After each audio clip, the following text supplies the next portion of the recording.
Okay, just to kind of reiterate angles here. So as you're looking at the hand like this, right?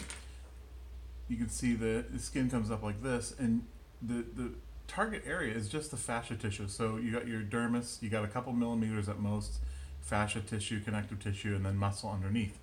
So when you're doing the injector assembly, you're gonna want to come up, right? Like so, you want that needle to be angled kind of slightly up, so that it's positioning and putting that transponder just in the fascia tissue.